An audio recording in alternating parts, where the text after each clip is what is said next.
আসসালামু আলাইকুম everyone, welcome to my new blog. সবাই কেমন আছেন? আশা করি সবাই অনেক ভালো আছেন। জুম্মা মোবারক সবাইকে। আজকে তো ফ্রাইডে। তো সকাল সকাল ঘুম থেকে উঠে প্রথমে আমি একদিকে ডাল ভিজালাম। আমার ছেলে অনেক দিন ধরে বলতেছে ডাল খাবে, তো আজকে তো ডাল রান্না করতে হবে। আর একদিকে আমি তাকে ম্যাগি নুডলসটা করে দিলাম। তো সে ম্যাগি নুডলস খাবে বলতেছে, তো আমি এটা করে দিলাম।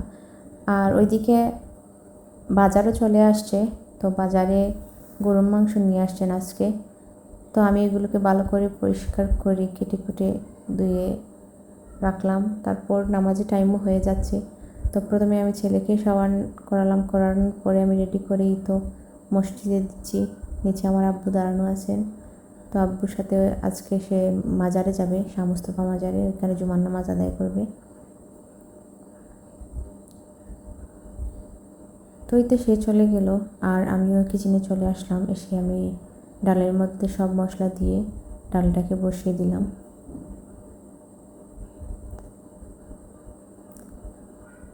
আমি অল্প করেই রান্না করতেছি ডাল, কারণ বাচ্চা খাবে, পরে নষ্ট হয়ে যাবে বেশি রান্না করলে, তাই অল্প করেই রান্না করছি। তো এইদিকে আমি ডাল বসাইছি, অন্যদিকে আমি মাংসটাও রান্না করে ফেলবো। তো মাংস রান্না করার জন্য আসলে মশলা ফ্রিজে ছিল, তো আমি ফ্রিজের মশলা ব্যবহার করি নাই। মনে করলাম হাতে যেহেতু টাইম আছে, তো নতুন করে মশলা করি, তাহলে খেতেও ভালো লাগবে।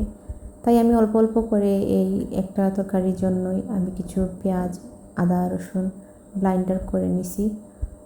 আর এই তো অল্প কাটা পেঁয়াজ দিয়ে প্রথমে বাগার বসিয়ে দিয়েছি।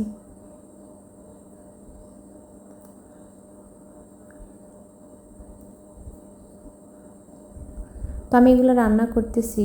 আর আমি যে সময় এই বয়সটা দিছি সে সময় বিকালের দিকে ছিল, আমি বয়সটা দিয়েছি। তো আব্বু নামাজ থেকে এসে বলতেছেন যে ওনার মানিব্যাগটা চুরি হয়ে গেছে। শুনে অনেক খারাপ লাগলো যে মানিব্যাগটা চুরি হয়ে গেছে। তো আমি জিজ্ঞেস করছিলাম যে কীরকম চুরি হলো।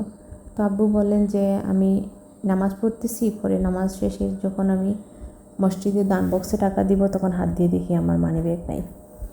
তো আমার শুনে আসলে খুব খারাপ লাগছে। আবার আমি সেটাই ভাবতেছি যে একটা মানুষ নামাজরত অবস্থায় আরেকটা মানুষের মানুষ নামাজ পড়তেছে, তার ব্যাগটা চুরি করে নিয়ে গেল। এতটুকু সাহস কীরকম একটা মানুষের হয় যে আল্লাহর ঘরে বসে সে চুরি করতেছে? তার কি হাতে কাঁপলো না? সে কি ভয় পেল না যে আল্লাহ দেখতেছেন, বা আমি আল্লাহর ঘরে বসে এরকম একটা পাপ কাজ করতেছি? মানুষ কিভাবে পারে এরকম জিনিস? যাই হোক, যে নিয়েছে আল্লাহ তাকে হেদায়েত দান করুন, সেটাই দোয়া করি। তো টাকা আসলে বড় জিনিস না। টাকা তেমনও ছিল না, কারণ সকালে তো বাজারও করেছিলেন আব্বু, যার কারণে 3,000 টাকার মতন ছিল, আরও খুচরা কিছু 300-400 টাকার মতন ছিল। তো বেশি টাকা ছিল না, বাট তারপরেও তো চুরি জিনিসটা আসলে, তাও মসজিদে, এটা আমার ভয় লাগতেছে যে যে করছে আল্লাহ তাকে হেদায়েত দান করুন, আর তো কিছু করার নাই। তো এই তো আমার রান্নাবান্নাও মোটামুটি চলতেছে। আমি ডালটাকে বাগার দিব।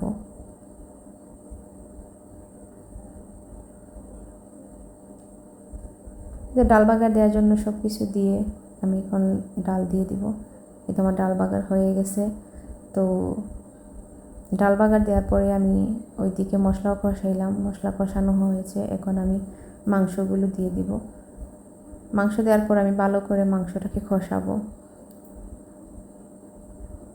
আমি আসলে অল্প আছি মাংস রান্না করি, যাতে মাংসটা ভালো করে সফট হয়, কারণ আমার শক্ত মাংস ভালো লাগে না। মাংস যদি একটু সফট হয় তাহলে খেতে ভালো লাগে। তো মাংস কষানো হয়ে গেছে। মাংস কষানোর সময় আমি এই আলুগুলোও দিব, কারণ ছেলে তো আলু থাকলে ভাত খাবে, সে আলু পছন্দ করে। তো ওইদিকে মাংস কষাচ্ছি, আর আমি ওইদিকে ভাতও বসিয়ে দিয়েছি। এদিকে ভাত হচ্ছে, আর আমার এদিকে মাংস কষানো হয়ে গেছে। এখন আমি আলুগুলো ঢেলে দিব। এই তো আমি আলুগুলো দিয়ে দিয়েছি। এখন আমি আরও 10 মিনিটের মতন মাংস আর আলু কষাবো।